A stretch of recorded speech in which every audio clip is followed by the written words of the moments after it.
to be with all of you here today, and thank you for staying late.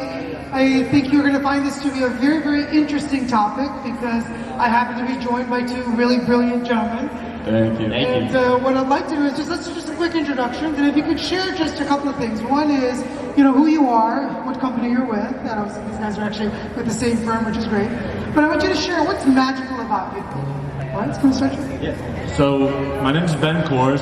Minus the typo up there, I'm co-founder and CEO of Modern Edge Collective. We're basically an innovative art collective trying to bring in Web 2 or traditional artists and help them implement blockchain-backed solutions into their artwork. My name is Aiden Jacobs. I am the co-founder and COO of Modern Edge Collective here with Ben. Something cool with Modern Edge is, we really try to keep that Web 3 backing with a Web 2 familiar front end, keeping it universal for people in a familiar face. Awesome, thank you guys. So our topic of discussion today is what is the future of NFT and the innovation of NFT in the art world very specifically. And what I want to start off with is something that's not such a happy topic, but recently we have witnessed quite a bit of nonsense in the marketplace. Right, we've seen people blow away their life savings trying to make a quick buck, right? Trying to emulate a few things like Bored Ape that have been wildly successful. And then we've also witnessed this huge digital age revolution that has also folded on itself rather quickly, right? Yeah, definitely. So I think the first thing really I'd love to know from you all's perspective, since you're in the space directly, is what do you see as the next thing for art and NFTs? Like, what's the immediate thing? Can we start with you, please? Yeah. So, something, as you mentioned, with the issues going on, big projects and fraud and scams out there, and it scares people away.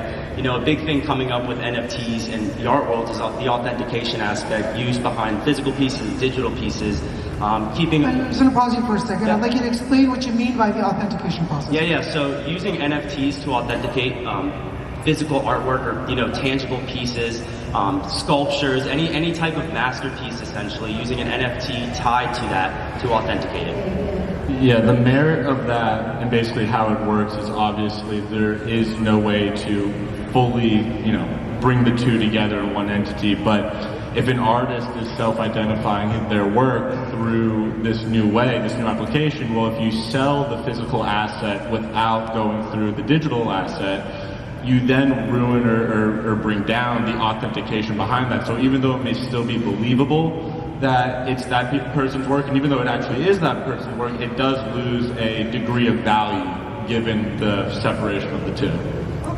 Awesome. So let's break this down a little bit, because for many people it may not be 100% clear on the exact mechanics of what is in an NFT, right? So let's start with the fundamental understanding that an NFT is nothing more than a smart contract.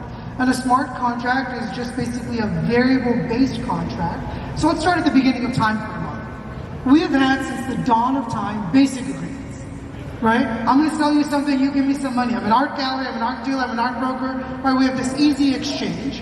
But we've never been able to, in the past, even though there's been digitalization of signatures and that kind of stuff, we've never been in the past to create living contractual agreements. Right, where the agreement goes beyond the initial point of sale, and now we have if-then queries. So let's talk a little bit about that and how you guys are applying it at your company.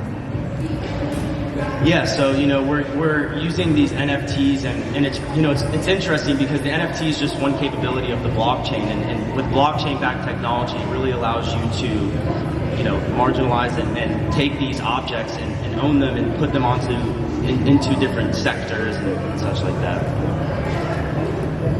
Yeah, I mean, it's really fascinating kind of the way this can work. It's people tend to not look, and I think this can be applied to many different aspects of society, but what is the deeper thing behind what is happening? And so when the NFT boom happened and it blew up and the Bored Apes and all those things were in everyone's face, very few at the time took a chance to look at what's powering that or what's the merit of that. I know I was even victim to that. I was like, oh, who's gonna buy that thing? But then finally when I dug into it and just saw how this technology can come in not only art but in files and securities and just cross company communication, it's just fascinating. It's honestly where do you start when it's so new? And it's just cool to see kind of how this different layer or this different interpretation of how technology can marry agreements and how you can then apply that to so many different things has been eye-opening and fascinating to really dive in. And one thing too I will say that has just been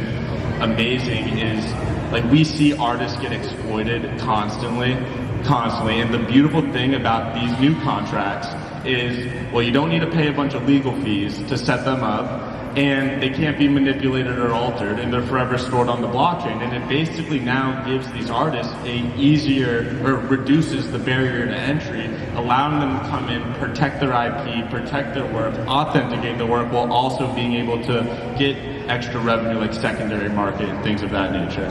So this is an interesting conversation here because I kind of disagree with a little bit of what you said. Okay, just a little bit. And the reason why is I find that in intellectual property, you're going to want to have lawyers involved. You're going to want it, if you want a good contract, you're going to hire expensive lawyers. I agree with you there, to an extent though. So see, like the means of transaction and the knowing that the work is from you, we see big brands constantly rip off designs and artwork and things of that nature. We even see different artists copy other artists' work, and then some people buy a piece thinking it's something and it's not. From a contract from that standpoint, you shouldn't have to have a budget or thousands of dollars to get somebody to authenticate your work or tie that in for you. When you're talking about licensing, branding, kind of... Let's talk about this for a second, right? Because this is about authentication of artwork in the world. Traditionally, well, let me give you a major loss in the art world. A major loss in the art world. As you know, there was a Colombian drug lord who did really well for a long time. Y'all know who I'm talking about? Right? Lots of stories and whatnot. In my time in Colombia, what I learned is that many of his wives ended up with some of the world's best artwork on the planet. From Van Goghs to Monet's, there's an extensive collection that's there. But it must remain in the black market. It cannot come into the art world because it has to go through an art validation process. That's with an authentication process. There's only 2 shops in the world that do it, and both of them are UN sanctioned that anything of his shows up, it gets compensated, right? So now we have this huge void in the art.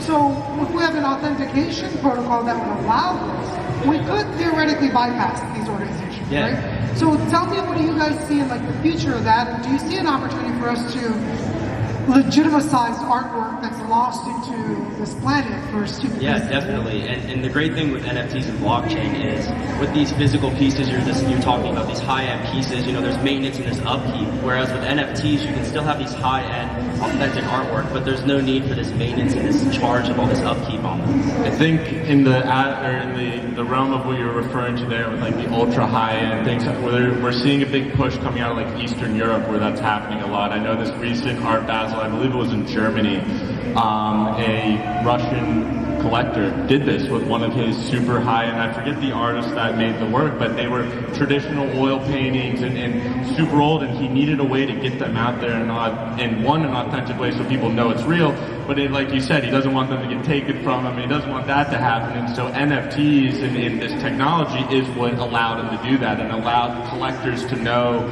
or feel confident about their purchase with these pieces. And so it's fascinating to see that we're really just kind of like grazing the top of it now. The avenue of art that we're venturing in and we're focusing on, and especially when it comes to these like stable, like old classic pieces, real traditional, it's cool to see that, how long has NFTs been a kind of a mainstream thing? A year, maybe a year and a half, 2. To see this already starting to shift is just one of the most fascinating things. To go to Art Basel and see screens everywhere and authentication, and it's insane because it's like we're literally living in the future. When you think about it, It also opens up a whole new pool of investors and collectors, those who might have stayed away from these high-end physical pieces because of all the fees and stuff that has to go into them. And now they have a new opportunity to invest into authentic and high-end artwork without having to actually maintain it.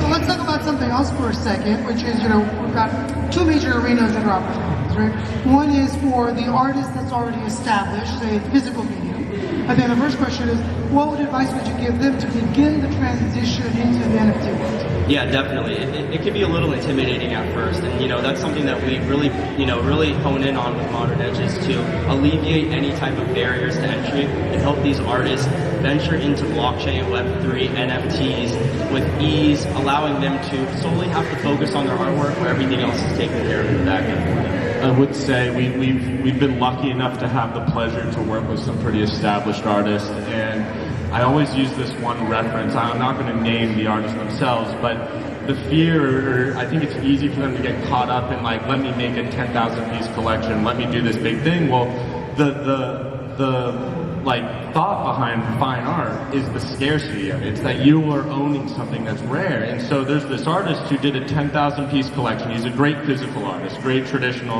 and he did a 10,000 piece collection. It went great, amazing. Everyone bought it. I'm gonna do a second one. Well, the second one, things went a little south there. That first collection started, people were selling out of it. Even his physical work, people were selling out of it because it wasn't that special anymore. It wasn't as scarce. He got caught up in like the potentials of, well, what if all of this worked? Well, now over 20,000 people own your work. Your high-end collectors aren't too thrilled anymore. Now the specialness of owning his piece of artwork has been diluted, and we've watched his career kind of take a little downturn. He's had to pull back and regroup. And so when we work with established artists, the number one thing is don't get caught up in that. Don't change what you're doing. Just take this technology and implement it into what you're doing. Do the same thing. It's doing well. Why fix the wheel if you don't have to? It's the same concept when it goes to that. Yeah, there's really, just to piggyback off of that, a lot of the artists that we work with come in and they think they have to make some type of NFT. The artwork that they make has to fit into this genre of NFT, and just as Ben said, really just producing the artwork that they make themselves is just as good, and it's perfect. And something else that's a real great opportunity now that we haven't had before is the concept of fractional ownership of art. And it's not just applied here to the digital format, but what if you could own one part of a Monet, right? Or one part of something like that. So what are some things that consumers can do and investors can do on that side in exercising fractional ownership? Well, it's funny you mentioned that. We were actually just talking to an artist out there about it. It's fascinating because what you can do, and the example we gave him was, say you want to build like this elaborate piece. He's a sculpture artist, so it costs a lot to get the stone, it costs a lot to get the materials, and so what if you crowdfunded essentially through the NFT and you sold 100 NFTs for $100 a pop, let's say? Well, then you build this sculpture, and when you sell it, everyone that has it gets a little piece, and they get to not only have supported somebody trying to do their dream, but then they get to reap a little bit of the benefit. And it not only kind of like helps fund projects, but it grows your own artist community. It makes your fans and your supporters feel like they have a seat at your table, and in a sense they do, and that is truthfully one of those things that is fascinating about NFTs and this kind of new realm of quote-unquote fundraising or crowdfunding. I really love this because it helps eliminate this old stigma of the starving artist, right? It gets the community involved. And one of the things I'm super duper proud of is I live in Miami, not too far from here, and we have a very strong art community. And I'd say that we're still in early stages. There's a lot of growth, a lot of opportunities, but we have some established artists, like you guys see Sergey out there, who's the Do What You Love artist. He's been for years and years a staple in Miami. Right? And we got lots of awesome folks that have really stuck around and done the hard work. So the next question is, what do you guys think? How do we build a community that can really provide funding and support, bring together the collectors, the investors, and the artists together? Yeah, community is huge for us, and partnerships is key. If I might know someone who can help you out, and you might know someone who can help the next person out, and if everybody's benefiting from off of one another, it's just going to bolster the community up. So I think the key to continuing to rise with NFTs is partnerships and overall, And I think NFTs in the art world brings about a new level of like inclusiveness.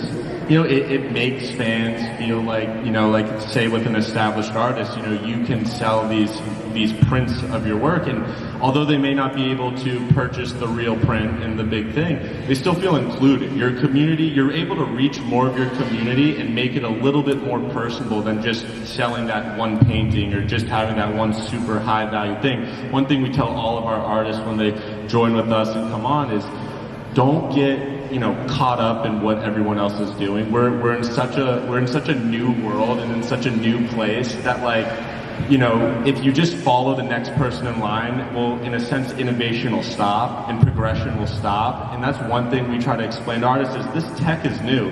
We might be only telling you one thing we know now, but we call them a month later and we have this whole new idea. We're like, wait, you could do this with your artwork. You can do this to grow your community. And so what this has done is it's allowed for a more interconnected, more personable, more intimate art to supporters to investor community ecosystem that has been amazing to see come to life.